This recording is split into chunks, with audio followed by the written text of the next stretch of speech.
Hello world, it's Wednesday, July 15th, 2026, and here's what happened this week in PHP Internals. This week's episode is brought to you by Tideways. Something in production is slow, and you can't see where. Tideways takes PHP developers from slow requests to root cause in minutes with profiling, tracing, and monitoring built specifically for PHP. 5-minute install, no credit card. Start your free trial at tideways.com. This week's top story is a brand new keyword knocking on the door. Extension. 1 week after Larry Garfield floated Kotlin-style extension functions at the Scalar Methods RFC, Holly Schilling arrived with working prototypes of Swift-style class extensions. Born, she says, out of a Discord conversation. And it became the biggest thread of the week at 26 messages. The idea, add methods to a class you don't own. Extension, datetime immutable, gives every date an isWeekend method, and in a later phase, put methods on scalars, so the string hello gets a length function. She published 3 draft RFCs as gists, implementation included. Michael Morris asked the obvious first question, writing, "Looking at Swift's extension syntax, I failed to see anything it adds not covered by the above." The above being inheritance and traits. Holly drew the line clean. An extension is essentially the reverse of a trait. With a trait, the author of the class decides. With an extension, the user of the class decides. Then came the twist. 2 days in, Holly sat down to defend her own Scalar Methods implementation and couldn't. She wrote, "Typing this email this morning gave me real hesitation. If I can't support my own implementation, no one else should either. I immediately set out to build a better version that I could put my full weight behind. The better version came from an unexpected place, C#14, whose new extension syntax puts the receiver right in the declaration. Extension, string, $string, no autoboxing, no downcast headaches. She rewrote all 3 drafts and the implementation around it in a day. Not everything got absorbed so gracefully. When Alex Rock proposed an explicit extend with wiring statement, Holly apologized in advance for the bluntness, then answered, "I reject this functionality." Extensions stay file scoped, and they never override a real method, and Pierre Joy flagged a process problem.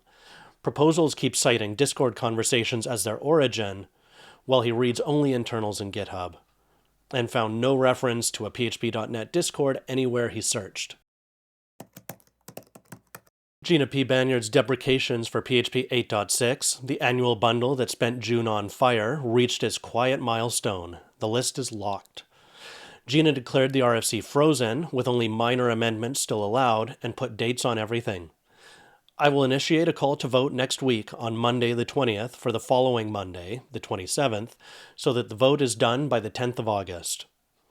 Because items were still being added in the final week, the policy's 2-week discussion clock is what sets that gap, and the timing is deliberate, so accepted proposals can land in 8.6.0 Beta 1. The week's latest subplot, Garrett W. wants the deprecation notices themselves copy-edited. Those commas are comma splices, and he'd use semicolons. Tim Dusterhus explained the house style comes from PHP error messages, and added, "The deprecation messages can still change during PR review, or even later. There is explicitly no BC guarantees for those." Paul M. Jones's function autoloading, attempt number 5, got smaller this week on purpose. The declare strict namespace equals 1 directive he added last week drew a structural objection from Tim Dusterhus, who argued, "I believe the strict namespace equals 1 directive is a sufficiently unrelated concern with enormous bike-shedding potential on its own, but also sufficient usefulness on its own, such that I feel it should be its own RFC that is a prerequisite to this one. It should not be piggybacked onto function autoloading." Paul didn't fight it. He replied, "I'm good with that.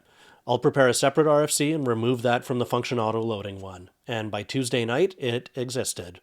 Strict namespace is now its own RFC on the wiki, and Mark 5 will reference it instead of carrying it. Tim also showed his cards. He built the inverse directive as an experiment a year ago, and he's firmly on team fully qualify everything. Tim Dusterhus and Derek Reethen's time duration class is days from the ballot box, and it picked up its first declared no. Pierre Joy spent the week pressing on from seconds and its capped nanoseconds argument, and landed here. I like that RFC, but it adds confusions and limitations from what is supposed to be a simple first step. As it stands now, despite the fact that I would love to see it, I tend towards a no. Tim's defense reached for the stopwatch. It's natural, he argued, to say Usain Bolt broke the 100-meter world record with 9 seconds, 58 hundredths, exactly the fixed point form from seconds uses. Pierre countered, it is just as common in the real world to have duration information in only 1 unit and decimal. For example, 234.54 milliseconds or 3.4 hours, etc. Neither moved, and per Tim, that's fine. All discussions have been resolved, some of them with an agree to disagree, so we plan to open voting at the end of this or early next week. The 14-day cooldown runs out Friday evening, European time. A first-time author had a very good week. Caleb White got RFC comma from Ilya Tovilo, and his first proposal, the pipe assignment operator, went through review polish at speed. The idea, $X, pipe equals trim, pipes X through and puts the result back, just like every other modify assign operator.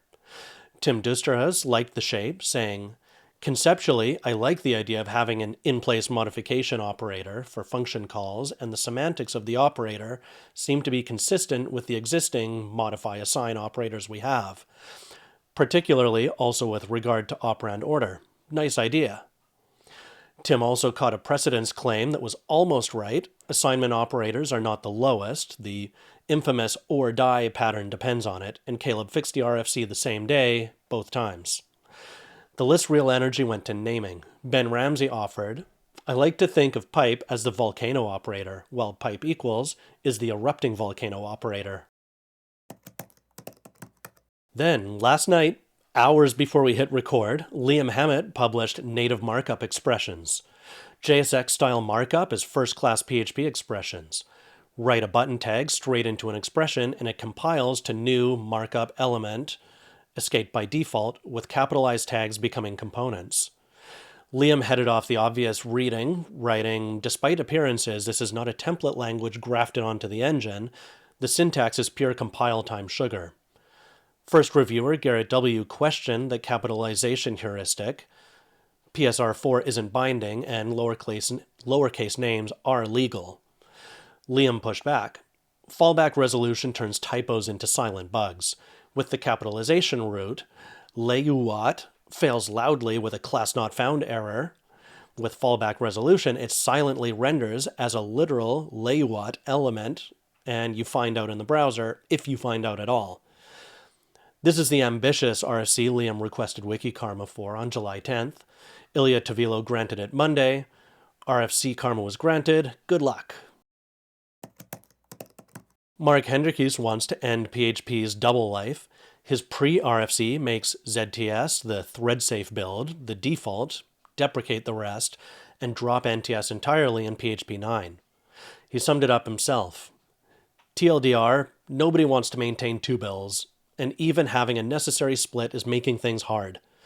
Distros package only NTS, FrankenPHP needs ZTS, and PHP source carries roughly 420 ZTS if defs. The performance tax is dissolving too. His numbers. Worst case performance cost of ZTS in PHP 8.5 was around 5%, will be 1.5% in PHP 8.6, likely around 0.5% after my last open PRs. To be clear, he's not proposing to deprecate FPM. A single-threaded ZTS run keeps everything NTS does today. 2 of the named blockers, the ARM64 macOS JIT and the Fuzzer SAPI, were fixed within 2 days of the thread opening. The third, New Relic's missing ZTS support, isn't Mark's to fix. Benjamin Eberle backed the initiative, Calvin Buckley volunteered his own PHP distribution as a test subject, and Mark has requested Wikikarma to write up the full RFC. Nicolas Greca's Serializable Closures spent the week absorbing a deep review from Tim Dusterhus, and then ran into a wall. Tim was candid. While reading the RFC initially, and now the updated version, I got the feeling that it was overfitted to solve the specific use case and deployment scenario that you consider a best practice, which I feel results in weird behavior when one leaves that happy path. Still, the two converged on real changes. Nicholas adopted Tim's tagged union serialization format and, after an off-list suggestion from Arnaud, replaced the fragile line number check with a compile time hash of the closure body. So a shifted use import can't silently break payloads. Then Tuesday night, Ilya Tovilo weighed in against, questioning whether attributes need caching at all and finding the format and implementation too complex. He closed with, "Overall, I'm sadly not in favor of this RFC." No ballot box was open this week. Instead, the queue got dates. Eric Nor's minimum supported versions opens voting tomorrow, July 16th, the earliest the policy allows. Duration clears its cooldown Friday evening and opens late this week or early next. The deprecations list calls its vote Monday the 20th, with ballots open the 27th, and Khaled Alam's const object property right RFC is cleared to open July 25th, no later than the 28th to make 8.6. All of it backs into the release manager's reminder from Monday. Matteo Beccari wrote, "Any RFC intended for inclusion in PHP 8.6 must have its discussion concluded and its voting closed before August 13th. Soft feature freeze August 11th, Beta 1, August 13th. Quick hits, round 1. Mate Kochich revived his query parameters RFC with a simplification. He's cutting the array API down to 2, maybe 3 methods. From array, to array, and with array on the bubble, plus the options class with security limits on parsing. League of URI maintainer Ignacy Nyamagana Butera answered with naming notes and an enum for null handling. Nick Sadot's read-only property defaults, 0 replies when we covered it last week, got its replies. Tim Dusterhus found an unserialization wrinkle. Nick fixed it the same day. Larry Garfield is skeptical, and Tim plans to abstain. Holly Schilling, the same Holly Schilling from our top story, found that non-public asymmetric setters run roughly 4 times slower than public ones, posted a fix and then a formal RFC for it. With Ilya Tovilo reviewing the PR, she's giving the list a few days to weigh in on 8.6 versus waiting. Mark Hendricks and Calvin Buckley both question whether an internal change needs an RFC at all, and Osama Aldemeery's preg throw-on error settled its naming on Tim's advice, an unnamespace PregException. Short Lenkemper showed that new lines in curl opt PHP header values inject extra headers, even over HTTP2, and opened a fix. Upstream curl is adding its own check, and curl's own Daniel Stenberg confirms CRLF is disallowed. Xavier Loon bumped his curl socket callbacks PR, pitching it as the missing tool against SSRF to localhost, and is still waiting on a reply. The bundled GD sync to libgd 2.4 drew its first pushback. Giovanni Giacobbi says the upstream code is too young and 8.6 too far along, while Pierre Joy, Jakub Zelenka, and Ilya Ashkenetsky want it landed before Beta 1. Jacob's condition being that the security review findings get addressed first, and Kamel Tekiela says wait for the next version.